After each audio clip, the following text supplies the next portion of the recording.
चुनावी मौसम आते ही राजनीतिक आरोप प्रत्यारोपों के लिए नेताओं के आमने-सामने का आने का दौर अब शुरू हो गया है।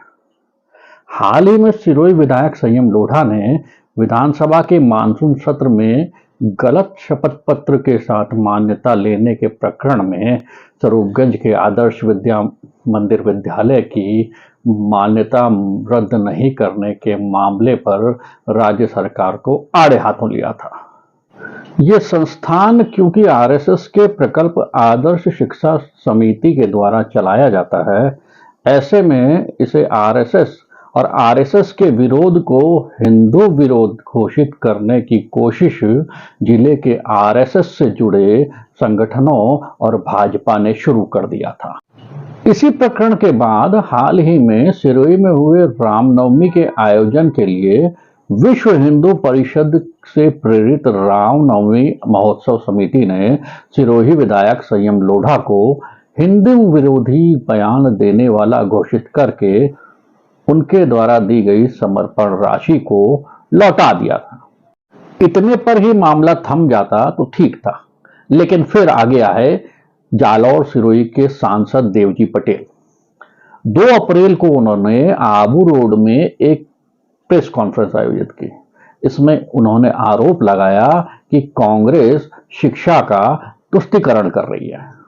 उन्होंने आरोप लगाया था कि सिरोही के निर्दलीय विधायक संयम लोढ़ा ने विधानसभा में आदर्श विद्या मंदिर स्वरूपगंज की मान्यता रद्द करने का सवाल उठाया।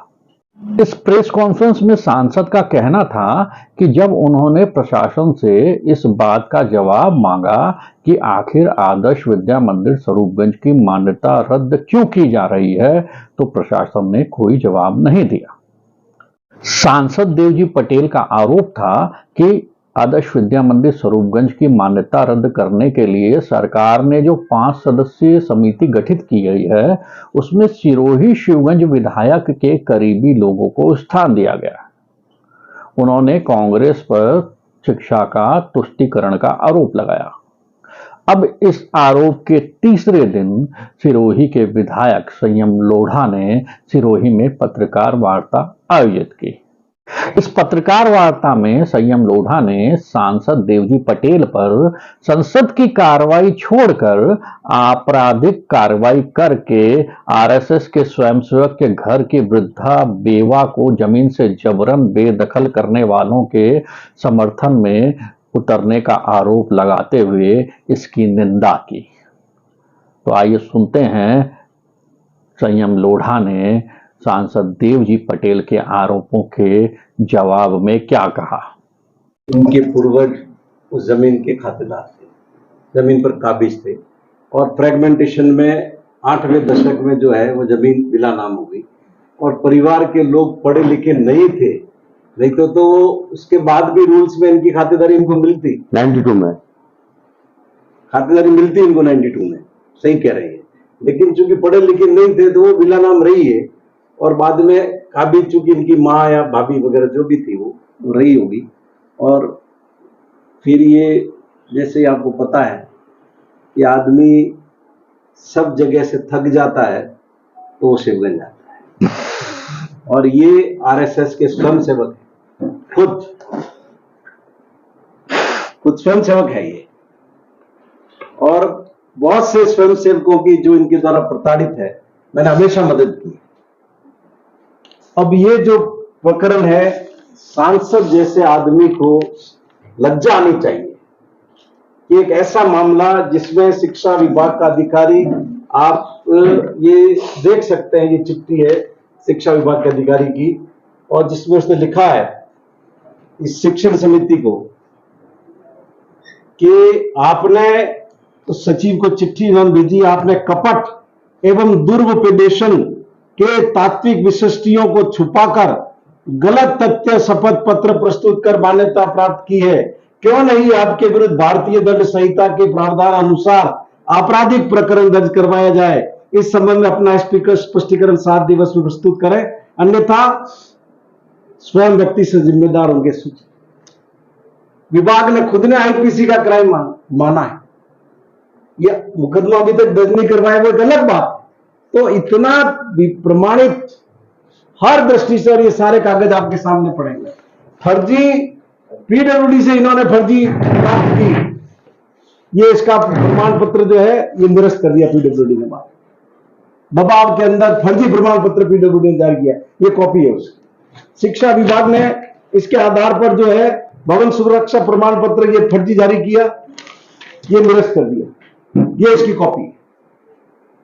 और 2 प्रिंसिपल की कमेटी ने जांच की, जिसमें इनको 2 से लेकर 8 तक सारे बिंदु इनके प्रतिकूल पाए, जिसके आधार पर 8 खामे, आपने देखा होगा विधानसभा में मंत्री ने घोषणा की कि 8 खामे हम जांच कमेटी बना के इसका प्रकरण ये मान्यता रद्द करेंगे। अब मुझे बताओ कि जब ये सारा प्रक्रियाधीन है, सांसद संसद छोड़ करके यहां आकर के पंचायती कर रहा है, तो दूसरा काम नहीं, और मुझे लपेट रहा है, मुझे शिक्षा का विरोधी बता रहा है। जिस आदमी ने इतिहास बनाया सिरोही के अंदर शिक्षा का, गांव गांव जो आज भी जाकर के अलग जगा रहा है, तो इस तरीके के अपराध पर दबाव बनाने का काम एक जनप्रतिनिधि को नहीं करना चाहिए। और मैं ये जो लोग ये संस्था चला रहे हैं, मैं उनसे भी कहूंगा कि इनकी हाय से बचो। तो मैं तुम्हारे जो आनुषंगिक संगठन है भारतीय जनता पार्टी, इस देश की जनता ने 300 से ज्यादा सीटों का बहुमत देके तुम्हें भारत की हुकूमत में बिठाया है। इन साधारण लोगों के साथ अन्याय मत करो और सही काम करो। सिवड़े में भी इन्होंने भूखंड दबा रखे, एक आदमी निज खुद के भूखंड और इस पर स्कूल बना दिया। कोर्ट में प्रकरण चल रहा है उसका, खातेदारी है उनकी, उनके पट्टे हैं, यहां भी यही कर रहे हो। इस तरह की शिक्षा बच्चों को दोगे? अपराधी बनना सिखाओगे उनको स्कूलों में अपने? और पता नहीं क्या क्या और बातें कही है जो मैं ये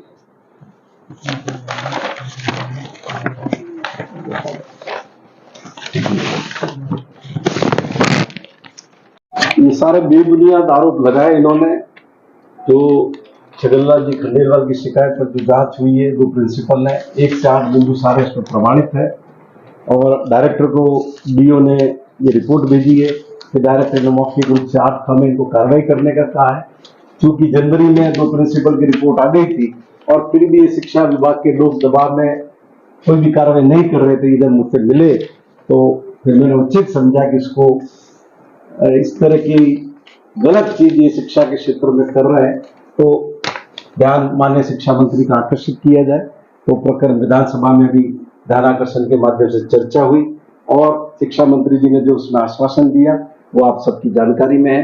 और धोखाधड़ी करके जमीन दी, इनके पास जमीन ऑलरेडी थी, इन्होंने ऑलरेडी परचेज कर रखी थी, और सरकार का नियम है अगर आपके पास कोई दूसरी जमीन है तो आप आवंटन के पात्र नहीं होते, लेकिन उन्होंने फर्जीवाड़ा करके आवंटन करवाया और 10 साल उसको यूज नहीं करते, तो आवंटन ही स्वतः निरस्त है। ये सब नियम आप लोगों की जानकारी में है।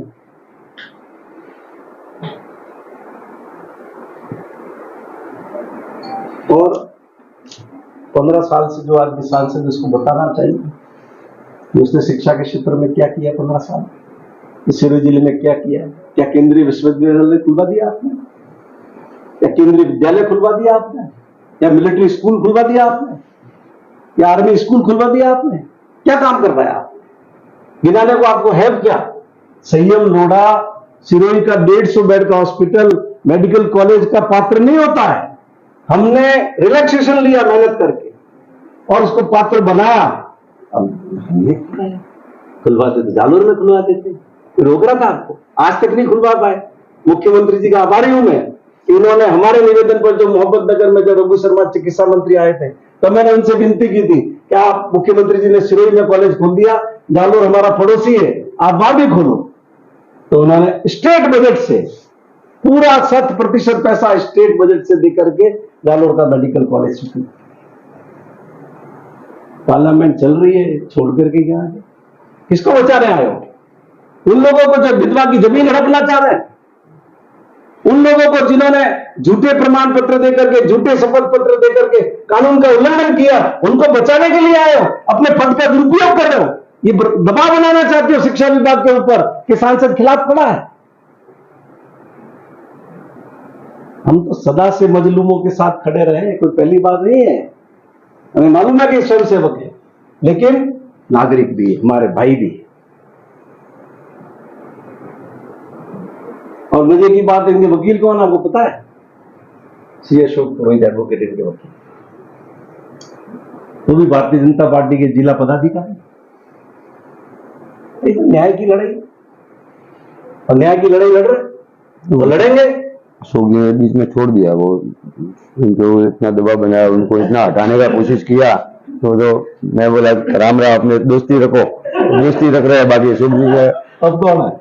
हाँ, अब वकील दूसरा तुम्हारा? अभी तो इधर केस भी नहीं है ना सर। दो वकील जोधपुर में है, 2 वकील अजमेर में है। ठीक है। अशोक जी को रख के फायदा नहीं है।